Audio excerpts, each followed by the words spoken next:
They found her at the river's edge with her wrists already crusted in frost, and the men of Cale Hall called it mercy that she still breathed.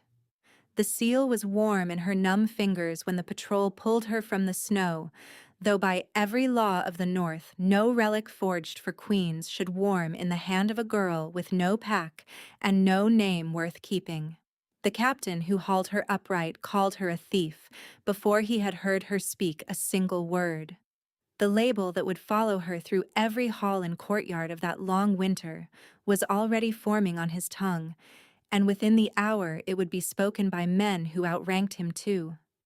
She did not know yet that the iron disc she had carried hidden against her ribs for 9 years had a name, or a purpose, or a king who had been waiting for it without knowing he waited.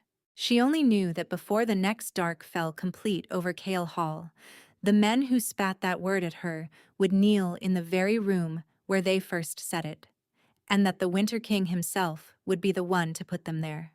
It was the 12th winter of King Garrick's reign over the Cale lands, 5 weeks shy of the Hearth Vigil, when the border patrol found her face down in the drifts on the wrong side of the river they called the Ashen.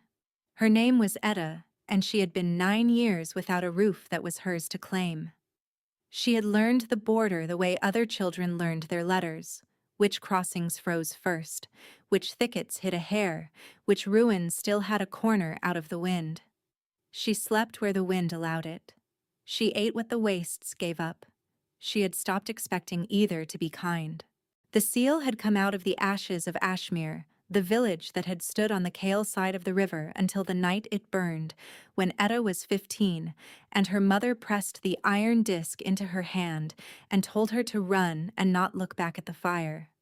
She had not understood the order then. She understood it less now, 9 winters later, having carried a dead woman's last instruction through every freezing mile since, never once asking what the thing in her palm was for. She had wrapped it in wool and sewn it into the lining of her cloak, because a starving girl learns quickly that anything warm enough to be noticed is a thing that will be taken from her. The patrol that found her belonged to Cale Hall, and they were not gentle. They dragged her up by the wrists, and one of the rawhide straps they bound her with caught the cloak seam and tore it, and the seal fell into the snow between them, plain iron and pale silver, etched with a sigil none of the men recognized, and all of them coveted on sight. The captain, a broad man named Holt, with a scar through one eyebrow, crouched and turned the disc over in his glove before he looked at her properly for the first time. "It is not hers," he said to no one and everyone. "Look at her. A wolfless scavenger does not carry a Luna's seal by right." He said it the way men say a fact too obvious to argue, and the word he chose, wolfless, landed on her the way it always did, a cold that had nothing to do with the river. She had heard it from a dozen mouths in a dozen settlements that would not take her in. She had never heard it said over an object that might actually matter. They marched her the rest of the way to Cale Hall with her hands bound and the seal carried ahead of her in Holt's fist, like evidence at a trial that had not yet begun. And the gates that rose out of the white morning were taller and colder than anything Ashmere had ever had to offer her. Gray stone climbing into gray sky, banners stiff with frost, and somewhere behind those walls a presence she could feel before she saw it. A weight in the air that made the guards at the gate straighten without being told. She had heard of King Garrick the way border folk hear of kings, in fragments, in warnings. The Winter King. Unmated 12 years and counting, since the mate he had been promised as a boy died before the bond could take. Though no two tellings of that story agreed on how. Cold to his own court, colder to outsiders, and entirely uninterested, by every account she had gathered scavenging along his border, in a half-frozen nobody dragged in for theft. She told herself that was a mercy. A king who did not look twice at her was a king who would not look long enough to decide her death was worth his time. She was wrong within the hour, though she would spend a long while refusing to know it. They brought her before the hearth hall still half frozen, her wrists raw under the rope, and the hall was already full. Lords and ladies and pack elders gathered 3 nights early for the vigil preparations, and every one of them turned to watch a stranger be marched up the center aisle like a prize dog.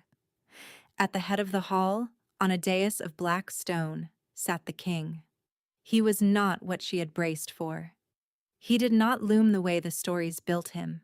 He sat very still instead, dark-haired, dark-bearded, a man built for war who was choosing, in this moment, not to move, and the stillness was somehow worse than any roar would have been, because the whole hall had organized itself around it without a word being spoken. Beside the dais stood an older man in council gray, narrow-shouldered, white at the temples, watching her approach with the particular satisfaction of a man who had been waiting years for something convenient to happen. "This is the steward Cray," Holt murmured to her, not unkindly, before he pushed her the last few steps forward. "Mind your tongue with him." Cray did not wait for introductions. "Your Grace," he said, pitching his voice to Carrie, "my patrol found this creature on the wrong side of the Ashen, half dead and carrying this." He held up the seal, and a ripple went through the gathered lords, a few gasps, a few narrowed eyes. Recognition Etta did not understand, passing across faces she had never seen before. "A scavenger," Cray went on, "wolfless and without pack, found in possession of a relic that has not been seen since Ashmere burned. I would call it theft from a dead village's ashes, Your Grace, and grave robbing besides." Etta's jaw tightened. "I didn't steal it," she said, and her voice came out smaller than she wanted, cracked from cold and disuse. "My mother gave it to me, the night the village burned. She told me to run." "A likely story," Cray said, and a few of the lords laughed, low and ugly, the kind of laugh that costs the person laughed at more than it costs anyone laughing. Convenient that the only witness to this gift is 9 years dead. It was the king who moved first. He came down off the dais without being asked, and the hall went silent in a way it had not been silent for Cray, and he crossed the stone floor and stopped in front of her close enough that she had to tip her head back to hold his eyes, and he reached out and took her bound wrist in his hand to turn it toward the light. Checking, she understood distantly, for a mark, a brand, some proof of whose property she was. His grip was not cruel. It was careful in a way that did not match anything Cray had said about him.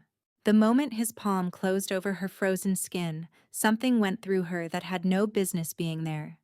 A heat that had nothing to do with fever, a pull low in her chest like a hook she had not felt set. And her breath caught audibly enough that the nearest lords heard it and exchanged a look. She told herself it was only the cold finally breaking. She told herself that for longer than was reasonable. The king's jaw flexed once, a small thing, gone almost before it began, and something crossed his face that he did not let stay there. "Where did you learn the border crossings well enough to walk them alive in this season?" he asked her, and his voice was low and even and entirely unlike the warm reassurance the question's wording suggested. It was an order shaped like a question, the way Holt had warned her his words tended to be.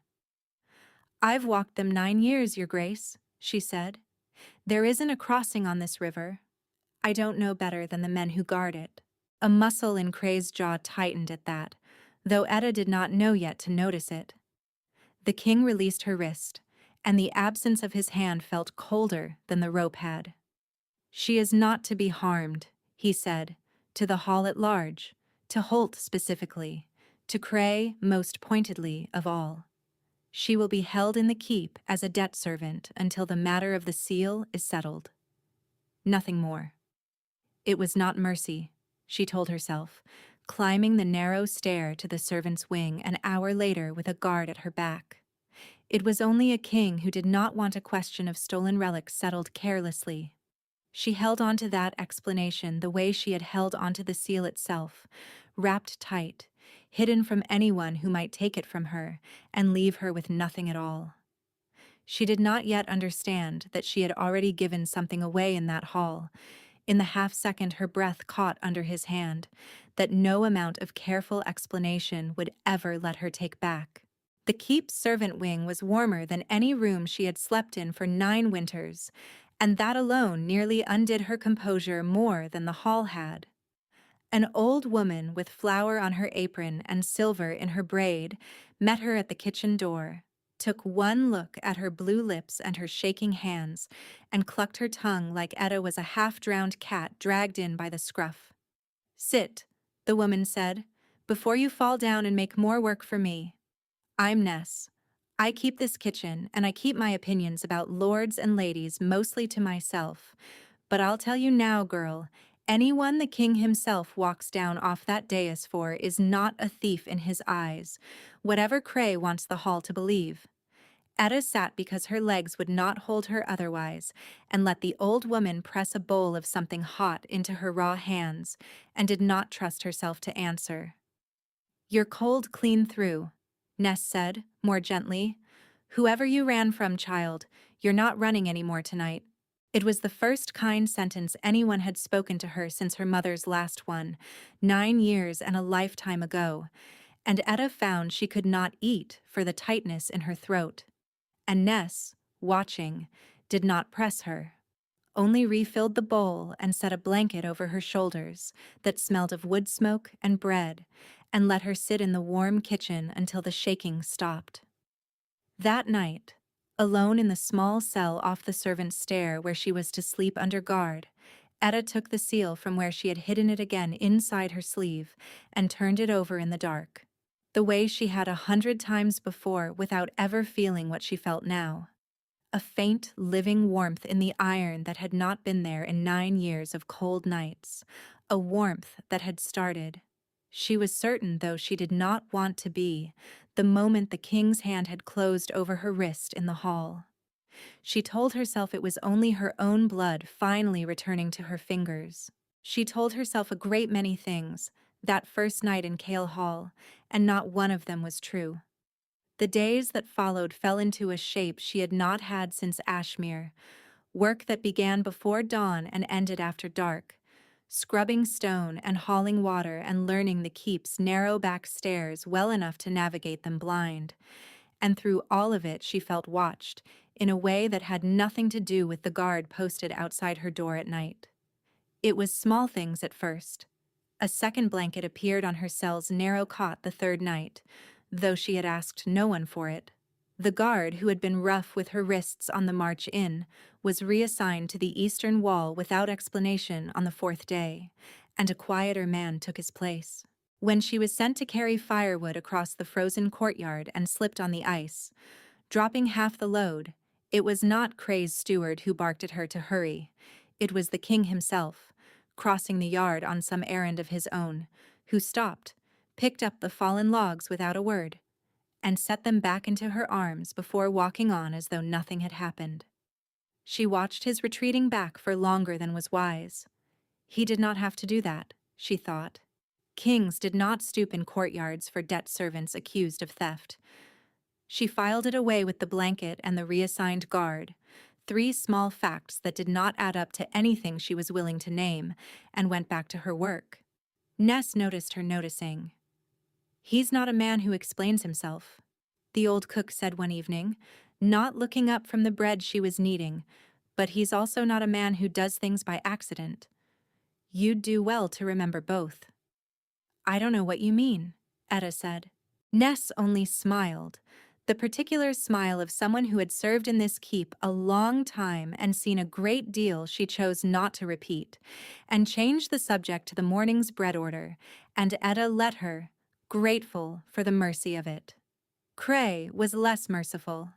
He found reasons to be in whatever corridor she walked through, watching her with the cold, patient attention of a man cataloging evidence, and twice in that first week he had her brought before him alone to ask, again, where she had truly gotten the seal, as though a different telling under enough pressure might produce a different answer.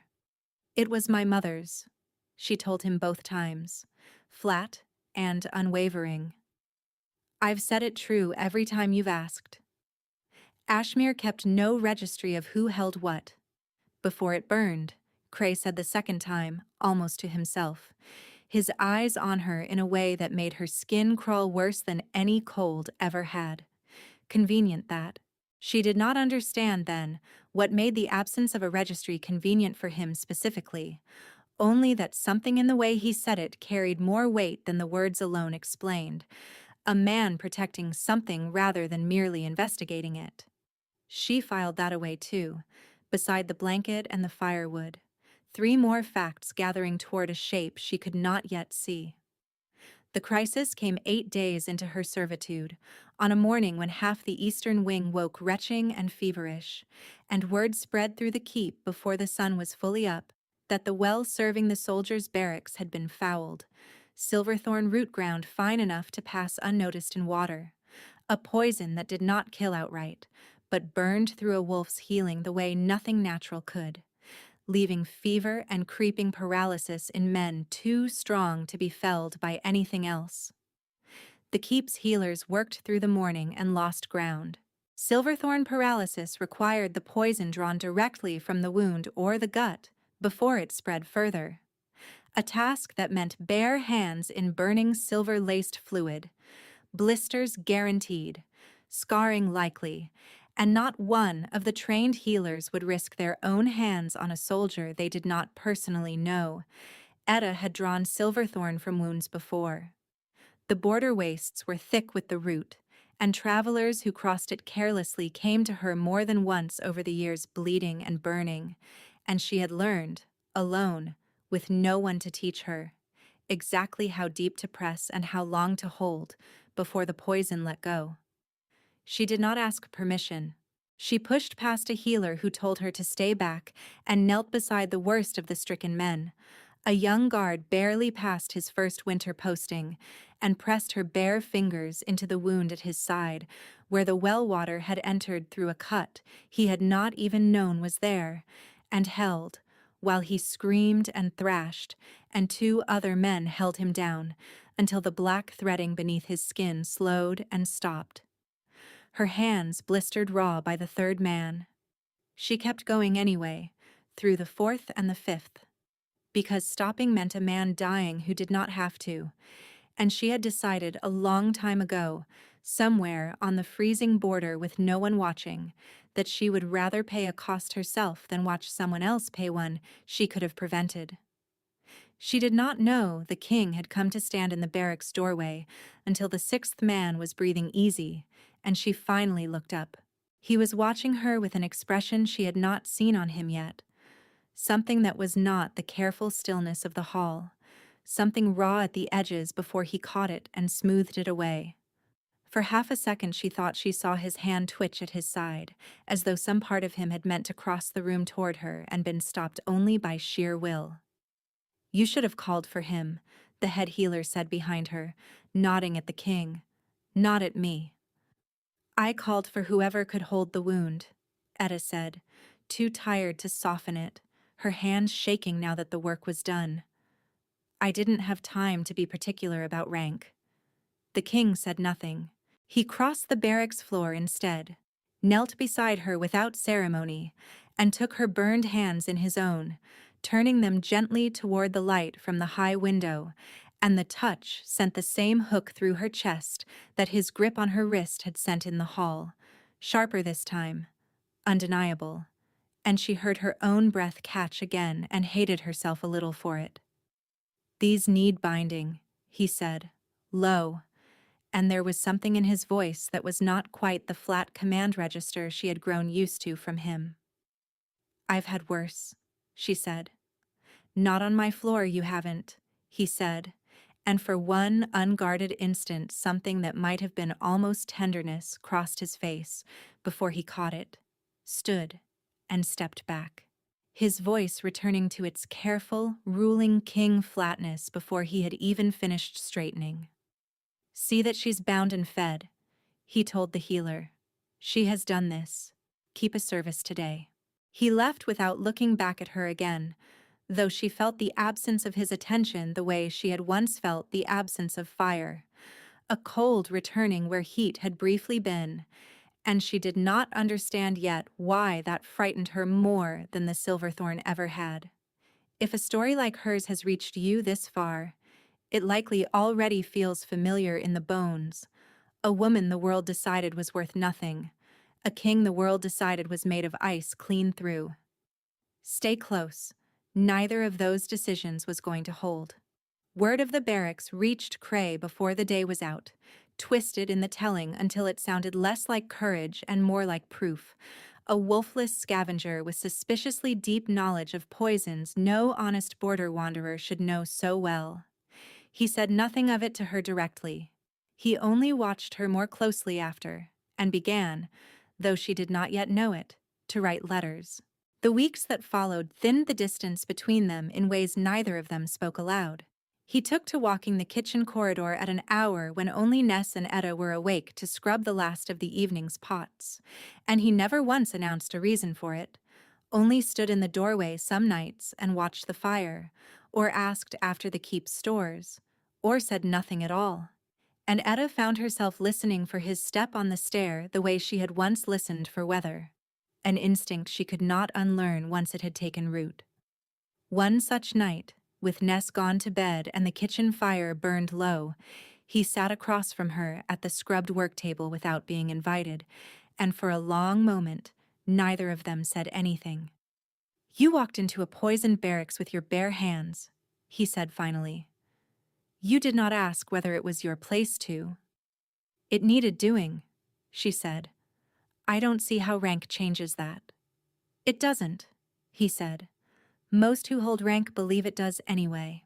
She studied him in the low firelight, the lines at the corners of his eyes that had nothing to do with age and everything to do with 12 winters of holding a throne alone, and found herself asking the question she had not let herself ask anywhere a guard might overhear it.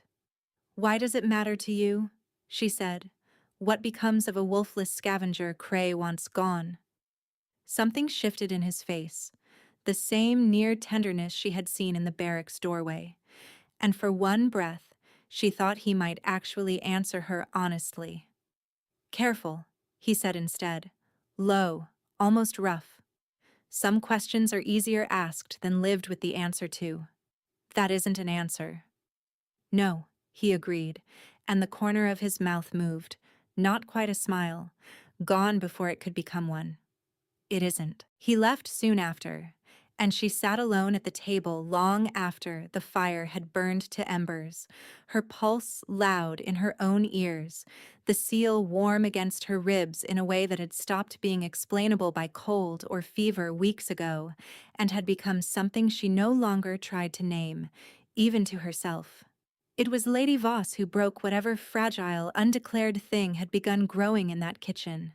She arrived at Cale Hall on a gray morning with an escort of her father's men and a betrothal contract Cray had drafted months before Etta ever crossed the Ashen, and the hall buzzed with the particular energy of a court that knew, before its king had said a word, that a political marriage was about to be made official. Etta was carrying linens through the upper gallery when she first saw her, tall, dark-haired, dressed in deep green that made the cold stone around her look warmer by comparison, beautiful in the polished, deliberate way of a woman who had been raised to be looked at and approved of, and Etta felt something twist low in her chest that she refused, even then, to call jealousy. Voss saw her too, and stopped, and looked her over with the slow, assessing contempt of a woman taking inventory of a rival she did not yet believe was a rival. "You're the scavenger Cray found at the river," she said, not a question. "I have a name," Etta said. "I'm sure you do," Voss said, and something in her voice was not entirely unkind, almost weary, as though the cruelty cost her something too. "Still, you'd do well to remember what you are in this hall and what you are not. A wolfless border girl playing at significance does not end well for the border girl. I would know. I have watched Cray arrange other inconveniences out of his way before. It was not quite a threat, and it was not quite a warning, and Etta turned the strange shape of it over in her mind long after Voss had swept past her down the gallery, unable to decide whether the woman pitied her or resented her, and arriving eventually at the uneasy conclusion that it might be both. The betrothal was announced in the Hearth Hall that same evening, before the full assembled court, Cray standing at the king's shoulder with the satisfaction of a man who had finally maneuvered his pieces into place, and the king himself sat through the announcement with a stillness that Etta, watching from the servants' gallery above, recognized now as something other than indifference. It was the same controlled stillness she had seen the morning she was dragged before him as a thief, a mask built to give nothing away. And for the first time she understood that a mask built that well was not built over nothing. The vigil contract would be sealed in 3 nights' time, Cray announced, at the Hearth Vigil itself, before the assembled packs of the Northern Reach, a union the council had urged for years, and the throne could no longer in good conscience delay. A union the council had urged, Etta thought, watching the king's jaw tighten almost imperceptibly at the word council. Not a union the king had asked for. She did not have long to sit with the thought. Cray's eyes found her in the gallery before the hall had even finished its murmur of approval, and the look he gave her was not the cataloging patience of the past weeks. It was the look of a man closing a ledger he had decided finally no longer needed balancing. "Get that wolfless creature out of my hall," he said to the nearest guard, loudly enough to carry. Her usefulness here ended in the barracks. I will not have a border scavenger gawking at matters of state that do not concern her. The word landed the way it always landed, except this time it carried something sharper underneath it, an intention rather than a habit, and Etta let the guard steer her from the gallery without resisting, her mind already racing ahead to the 3 nights Cray had just handed her like a blade. She did not yet know what he intended to do with those 3 nights. She would learn before the first of them was through. She did not return to the kitchen that night. A new guard, one she did not recognize, walked her instead to a smaller room off the western tower and told her, not unkindly, that Lord Cray had ordered her kept apart from the general servants until the matter of the seal was settled once and for all. She understood, lying awake on the narrow cot, that settled once and for all did not sound like a phrase that ended well for her. It was near midnight when she heard the latch turn, and her whole body went rigid before she recognized the shape in the doorway as the king's, not a guard's, and not Cray's. "You shouldn't be here," she said, sitting up. "Probably not," he agreed, and stepped inside anyway, closing the door soft behind him. He crossed the small room and stood close enough that she could feel the warmth coming off him in the cold tower air, and for a long moment neither of them spoke. The silence stretched taut between them, the way it had been stretching for weeks, charged with everything neither of them had said. "Cray means to move against you," he said finally, low. "I don't yet know how. I came to tell you to be careful. And I find, now that I'm standing here, that there's a great deal more I want to tell you that I have no right to say." "Say it anyway," she said, before she could think better of it. He reached out, slow, and brushed a strand of hair back from her face, his fingers grazing her jaw. And the touch sent the same hook through her chest it always did. Sharper now, undeniable, her breath catching loud enough in the quiet room that she saw him hear it. "Etta," he said, and her name in his mouth sounded like something he had been saving. He leaned in, and she found she had leaned in too, some part of her deciding before the rest of her had agreed to anything, and for one suspended second the space between them was nothing at all.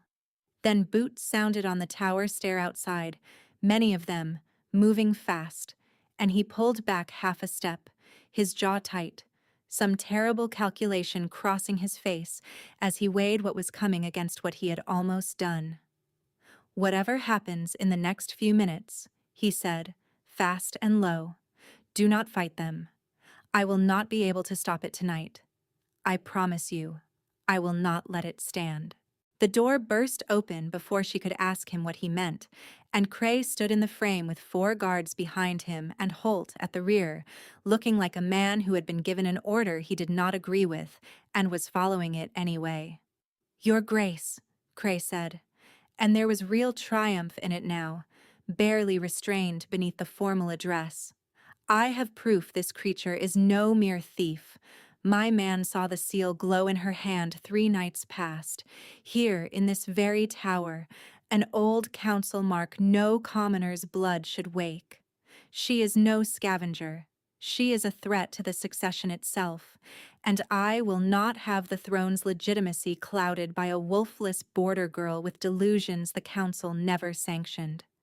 The king's face had gone to stone, the mask back in place so completely Etta would not have believed, watching it now, that it had ever cracked. "You will explain yourself, Cray," he said, and his voice could have frozen the river solid. "I will explain myself before the full council at the vigil, as is my right under the old laws," Cray said, unbowed. "Until then, by the same old laws, an unverified relic-bearer of unknown bloodline is to be held under the binding right, lest her presence corrupt the succession further. I have already sent for the Silverthorn Frost." "No," the king said. A single word, flat and absolute. "It is the law, your grace, not my preference," Cray said.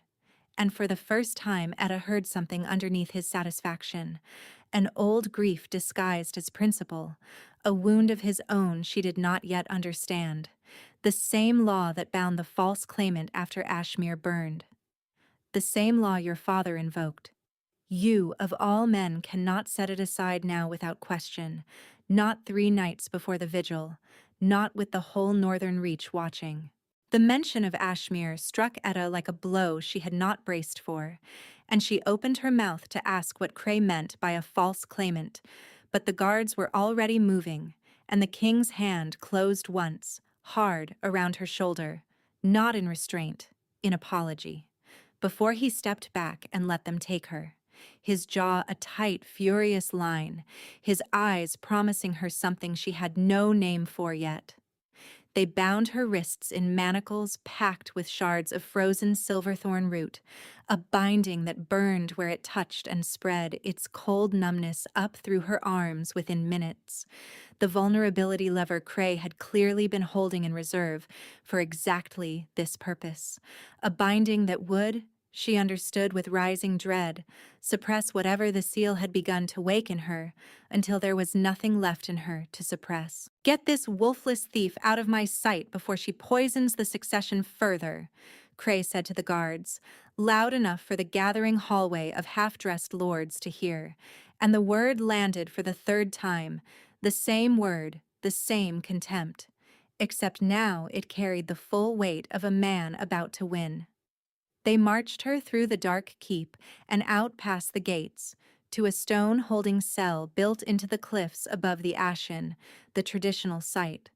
Holt told her quietly as he locked the door, of the old binding rite, where relic-bearers of unproven blood were held until the Vigil's council could judge them, and where, he did not need to say aloud, more than one such prisoner over the centuries had simply never been heard from again. Through the small barred window she could see the river below, already beginning to freeze at its edges, and beyond it the wastes that had raised her, indifferent and white and waiting, and she understood, sitting in the dark with her wrists burning and her chest aching from more than the cold, that in 3 nights' time, with or without a council's judgment, Cray meant for her to disappear into them.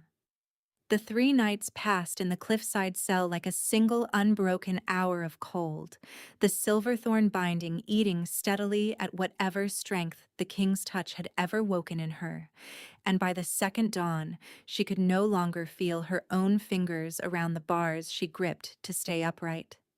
She did not see the king again in that time.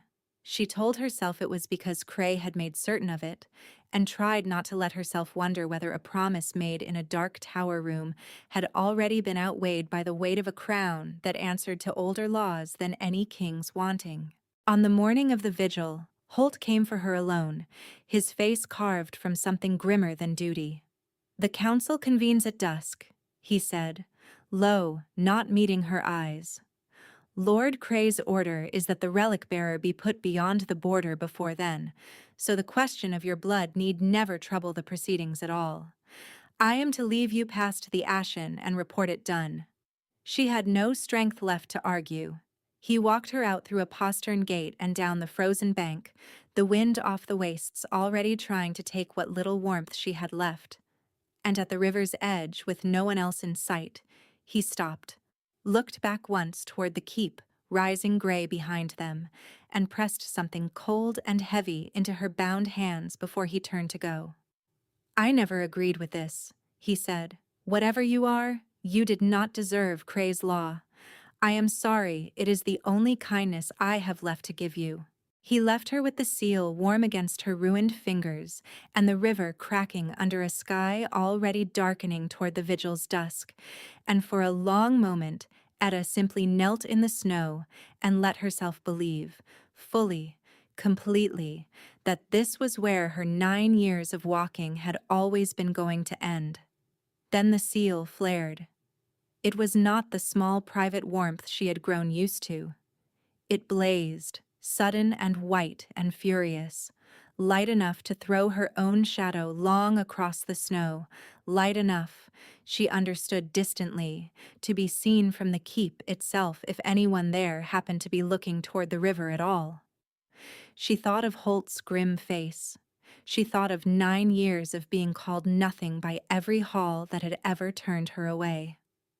She thought, mostly, of a king standing very still in a doorway with something raw breaking through his careful mask, and she found, kneeling in the snow with her hands burned and her body failing, that she was not finished yet. She got up.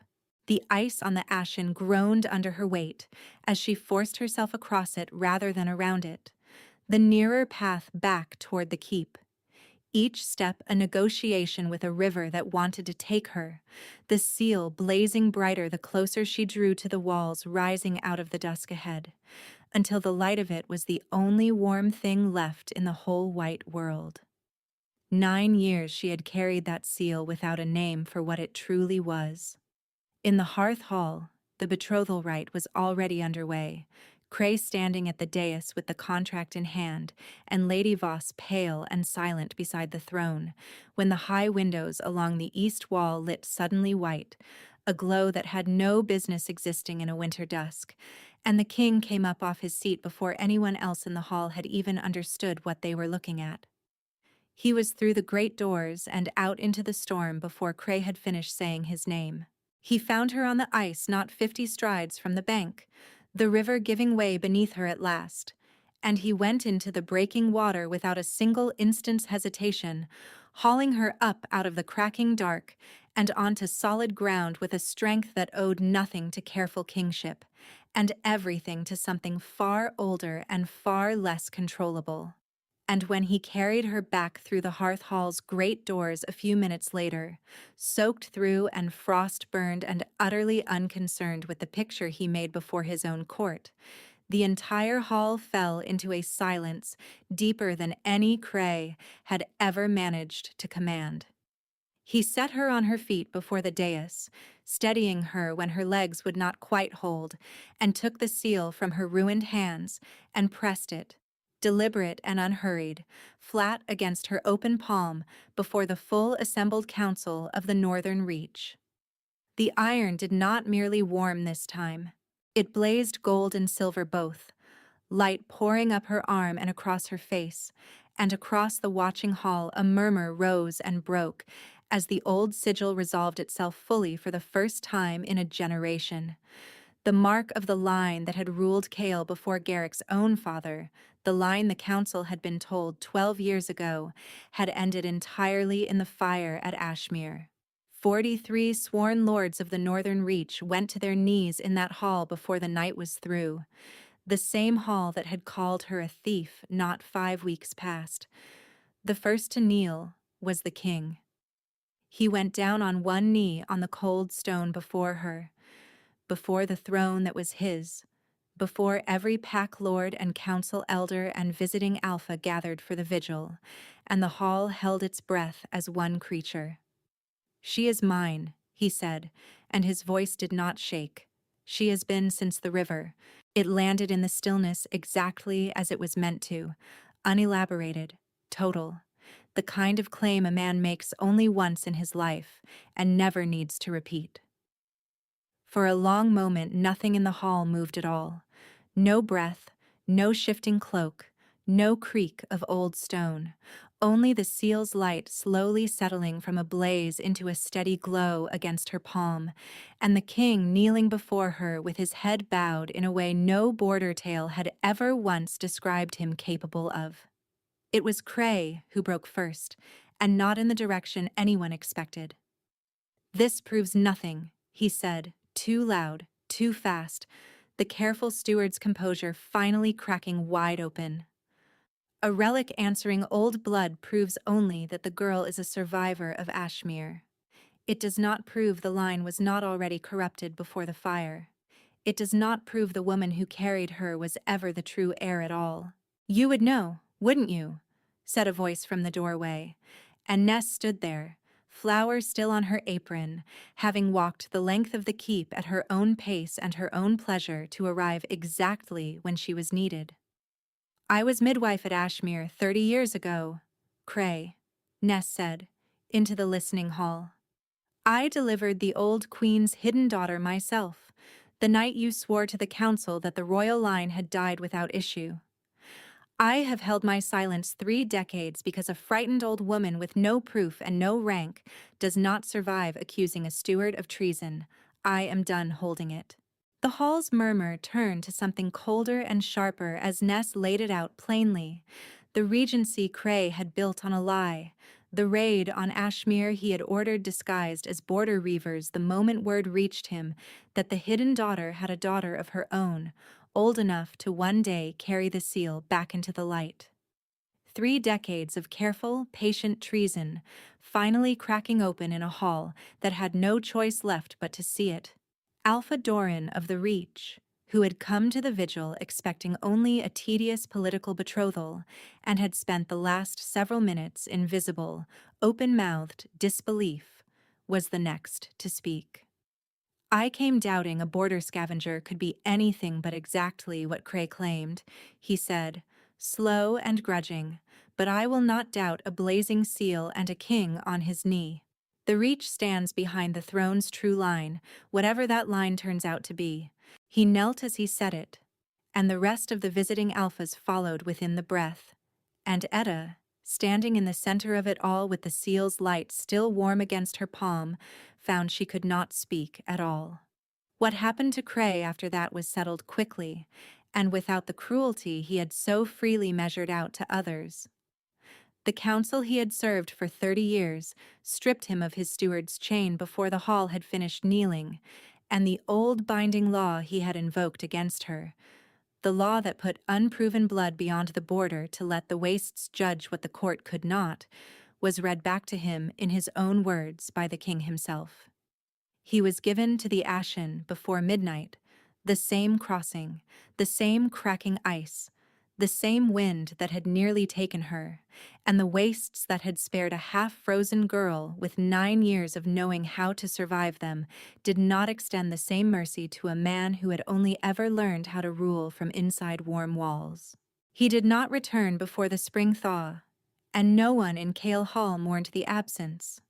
Lady Voss left the hall that same night, though not in disgrace.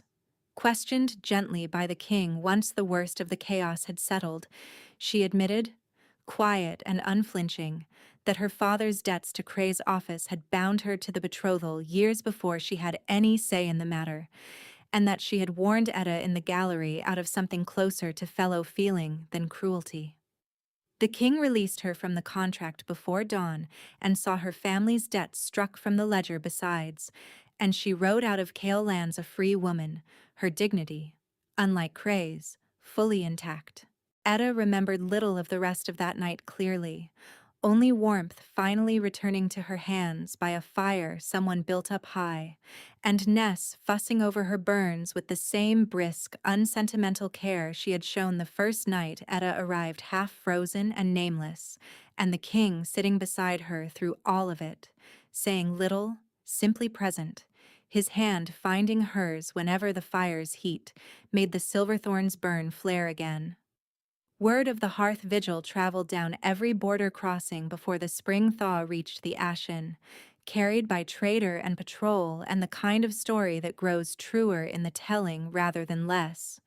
The wolfless scavenger who had carried a dead queen's seal 9 winters through the wastes, without once knowing what she held, and the winter king who had broken his own court's careful machinery to kneel before her in front of the whole northern reach. The hall that had called her a thief came to call her Luna of Kale before that same winter's end, the formal naming made before the same council that had once watched Cray demand her exile, and not one voice in that second gathering rose to dispute it. She kept Ness in the kitchens by her own choice and her own insistence, not as a servant any longer, but as the closest thing to family the keep had ever given her, and the old woman grumbled about it for exactly as long as it took her to claim the warmest corner of the new Luna's private hearth as her permanent seat.